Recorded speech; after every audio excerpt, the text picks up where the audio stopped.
Anda masih di News Pagi bersama saya Galuh Pandu dan rekan saya Bayu Pradana. Pemirsa, demikian tadi adalah berita pilihan dalam News Pagi hari ini dan kita ke informasi berikutnya. Menko PMK Muhadjir Effendi berwacana memberikan bantuan sosial kepada korban judi online. Ya, namun wacana tersebut menuai banyak respon pemirsa dari masyarakat.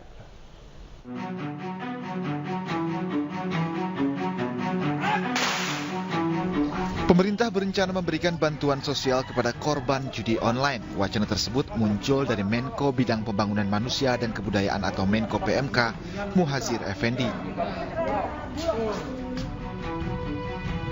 Namun, wacana tersebut mendapat respon dari sejumlah pihak, salah satunya dari pengamat kebijakan publik Trubus Rahadiansyah.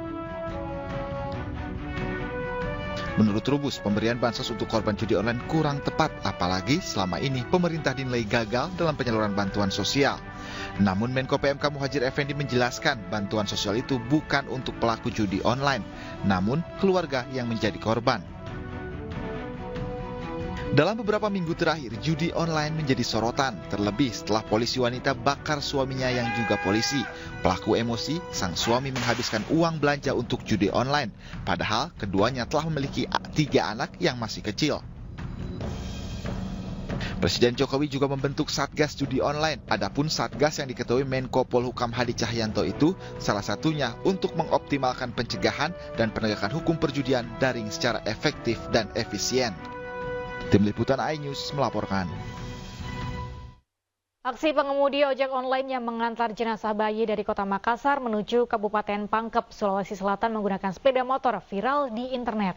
Sang pengemudi ojol nekat karena keluarga korban tak mampu membayar biaya ambulans.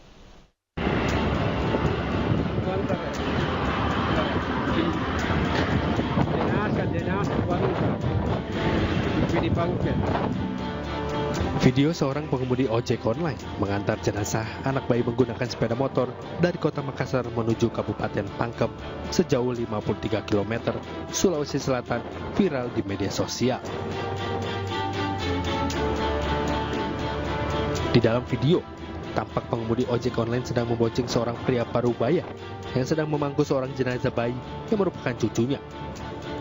Sambil merekam dirinya, pengemudi ojol itu menceritakan bahwa dirinya sedang membawa jenazah dari Rumah Sakit Dr. Tajudin Calip, Makassar, menuju Kabupaten Pangkep.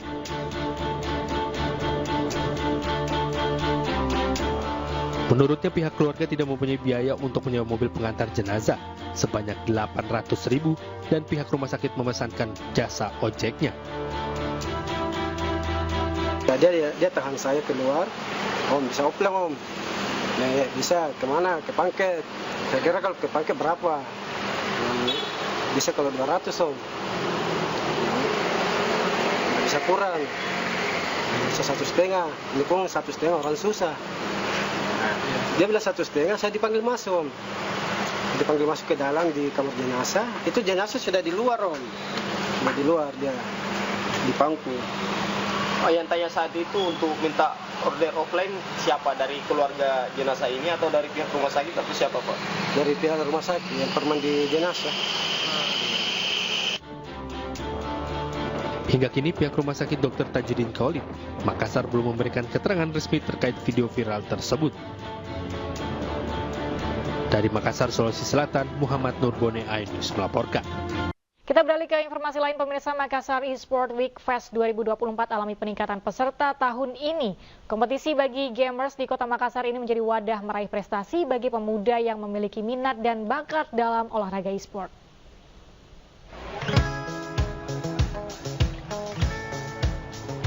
Berlangsung di kawasan bersejarah Monumen Mandala, Kota Makassar, Makassar Esport Week Fest 2024 sukses digelar di Dispora Makassar. Tahun ini tercatat adanya peningkatan peserta dibandingkan gelaran tahun sebelumnya. Beberapa kompetisi e-sport digelar mulai dari FIFA, Mobile Legends hingga PUBG. Makassar Esport Week Fest 2024 diharapkan terus digelar sebagai wadah bagi pemuda yang gemar game online dan bisa terus mengembangkan minat dan bakatnya menjadi atlet e-sport.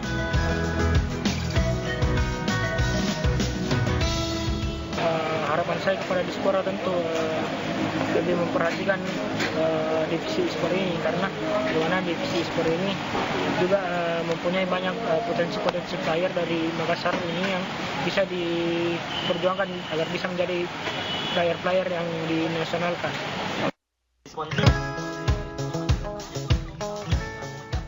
Sementara itu, Kabid Pembudayaan dan Pembinaan Olahraga Dispora Makassar menegaskan kegiatan pembinaan khususnya terkait e-sport akan terus dikembangkan di Kota Makassar. Selain itu, para atlet yang berhasil meraih juara dalam kompetisi kali ini telah masuk ke dalam daftar atlet yang siap dikirim oleh pemerintah Kota Makassar dalam kejuaraan e-sport. Di sini juga kita bisa menjaring atlet-atlet e-sport dari Kota Makassar yang kita ketahui sendiri prestasi Kota Makassar di bidang e-sport itu alhamdulillah sangat baik dari tahun ke tahun. Jadi kedepannya semoga kegiatan seperti ini bisa menjadi proses seleksi atlet-atlet e-sport di Kota Makassar. Antusias peserta di Makassar E-Sport Week Fest 2024 semakin meriah dengan ragam hiburan seperti penampilan para artis, stand-up komedi, serta kompetisi course wall dan K-pop random dance. Dari Makassar, Rio Muhammad Nur, iNews melaporkan.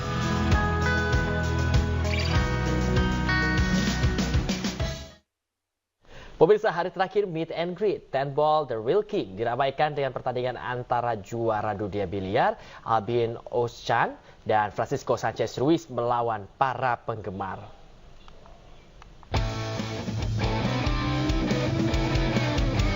Para pengunjung elit biliar yang hadir pada hari terakhir gelaran 10 Ball The Real King sangat beruntung.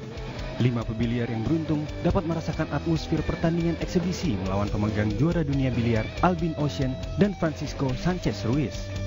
Ya, dengan banyaknya mereka datang ke Indonesia Exhibition ya, mungkin bangun semangat yang muda-muda ya, pemain-pemain muda untuk lebih pengen lah maju karena posisi biliar di Indonesia lagi in. No, I know they have many good players here, so I expect them to try as hard as they can to beat me, and many talented players here, so I expect a good match. Tidak hanya bermain bersama, para penggemar biliar juga mendapatkan tanda tangan langsung dari kedua juara dunia tersebut sebagai kenang-kenangan setelah pertandingan usai. Dari Jakarta, Hamzah Azwan Has, Pandu Priyo Aji, iNews melaporkan. Kita ke informasi lain, pemirsa. Menyambut Hari Raya Idul Adha 1445 Hijriah, MNC Peduli bersama unit usaha dan mitra MNC Group kembali menyalurkan hewan kurban kepada masyarakat yang berhak menerima. Puluhan perusahaan berpartisipasi dalam kegiatan yang digelar oleh MNC Group melalui MNC Peduli ini.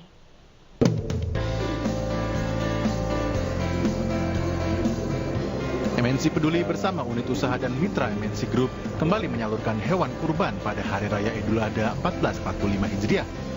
Penyaluran hewan kurban ini diserahkan secara simbolis di lobi iNews Tower, Jakarta Pusat. 57 unit usaha dan mitra berpartisipasi dalam kolaborasi sosial keagamaan ini. Harapan kami hal seperti ini juga bisa ditiru oleh perusahaan-perusahaan lain sehingga mungkin masyarakat yang membutuhkan ya bisa menikmati hewan kurban. Saya kira itu. Pada kesempatan ini, hewan kurban juga diserahkan secara simbolis kepada panitia kurban Masjid Raudatul Jannah Kebon Jeruk dan Masjid Bimantara Kebon Sirik. Penyembelihan hewan kurban ini memberikan kebaikan, kita berbagi kebahagiaan dengan orang-orang di sekitar kita.